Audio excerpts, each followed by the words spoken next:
নমস্কার বন্ধুরা, ধীরা কুকিং ব্লগসে সবাইকে স্বাগত। আজকে আপনাদের একদম নর্মালভাবে মাটন রান্না করে দেখাবো, হালকা পাতলা মাটনের ঝোল। চলুন এই রেসিপিটা কিভাবে করছি আর খুব সহজভাবে একদম অল্প সময় রেসিপিটা করব, রান্নাটা করব খাসির মাংস। চলুন বন্ধুরা, আমরা তাহলে খাসির মাংস রান্নাটা শুরু করি। আমি প্রথমে প্রেসার কুকারে নুন আর হলুদ দিয়ে মাংসটাকে সেদ্ধ করে নিয়েছি। প্রেসার কুকারে সেদ্ধ করাটা দেখালাম না, এখানে কিন্তু অল্প পরিমাণে নুন আর অল্প পরিমাণে হলুদ দিয়েছি, যেটুকু দরকার তার থেকে একটু কমই রেখেছি, কারণ তরকারিতে তো আরেকটু দিতে হবে। সেদ্ধ করে নামিয়ে নিয়েছি। এবার আমি রান্নাটা শুরু করব। পরিমাণ মতো সরিষার তেল দিয়ে দিয়েছি, তেলে দিয়ে দিলাম গোটা জিরে ফোড়ন আর দিয়ে দেব তেজপাতা। জিরে ফোড়ন দিলে কিন্তু মাংসের একটা সুন্দর ফ্লেভার আসে, আপনারা করে দেখবেন। তেজপাতা জিরেটা ভালো করে ভাজা ভাজা হয়ে গেলে আমি এখানে দিয়ে দেবো পেঁয়াজ কুচি। তবে পেঁয়াজটা কিন্তু খুব বেশি ছোট করে কুচি করিনি, একটু মোটা মোটা করেই কুচি করা, আপনারা দেখলেই বুঝতে পারবেন। দেখুন বন্ধুরা, পেঁয়াজটা কিন্তু একটু মোটা করে কুচি করে নিয়েছি। এবার পেঁয়াজটাকে আমি একটু ভাজা করে নেব, আগের থেকে খুব ভালো করে ভাজা করব। এতে আমি দিয়ে দেবো সামান্য একটু নুন, অল্প অল্প করে নুন দিতে হবে, কারণ মাটনে যেহেতু নুন দেওয়া রয়েছে এজন্য বুঝে শুনে নুনটা দিতে হবে। মাটনে কিন্তু সম্পূর্ণ নুন দেইনি, অল্প করে দেওয়া। বারবার বলছি, আমি একটা মশলা করে নিয়েছি, কাঁচা লঙ্কা, আদা আর রসুন, আর কিছু এর ভেতরে দেওয়া নেই। কাঁচা লঙ্কা, আদা আর রসুনের একটা পেস্ট আমি তৈরি করে নিয়েছি, মিহি পেস্ট। পেঁয়াজটা ভাজা হয়ে গেছে, এবার আমি সেই পেস্টটা ঢেলে দিলাম। কাঁচা লঙ্কা, আদা আর রসুনের একটা পেস্ট, খুব ভালো করে মশলাটা কষিয়ে নেব। এবার দিয়ে দেব হলুদ গুঁড়ো।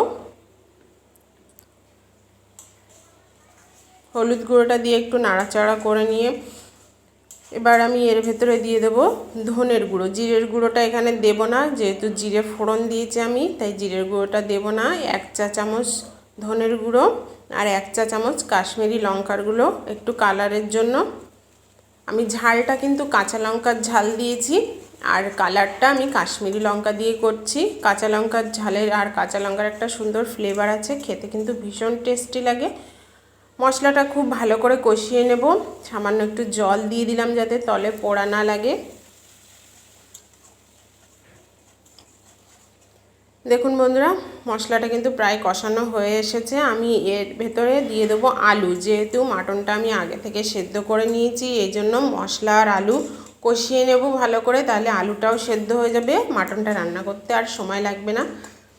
এর জন্য মশলার সঙ্গে আমি আলুটা ভালো করে কষিয়ে নেব। দিয়ে দিলাম গোটা রসুন। রসুনটা আপনারা দিতেও পারেন, নাও পারেন, তবে গোটা রসুন খেতে কিন্তু ভীষণ ভালো লাগে, মাংসের রসুন।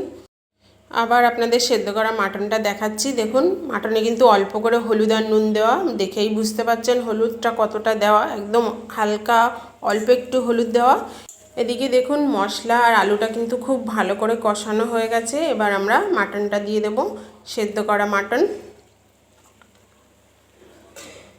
মাটনটা দিয়ে মশলাটা মাটনের সঙ্গে খুব ভালো করে মাখিয়ে নেব। খাসির মাংসের গায়ে মশলাটা খুব ভালো করে মাখাতে হবে আর খুব ভালো করে কষাতে হবে। সেদ্ধ করা আছে, কিন্তু খুব ভালো করে একটু কষিয়ে নিতে হবে। মাটনটা দেখুন খুব ভালো করে কষিয়ে নিয়েছি। এবার আমরা দিয়ে দেবো সেই খাসির মাংস সেদ্ধ করার যে জলটা ছিল, সেই জলটা এবার দিয়ে দেবো। আপনার কিন্তু আরেকটু জল লাগবে এখানে। দিয়ে দিলাম পরিমাণ মতো জল।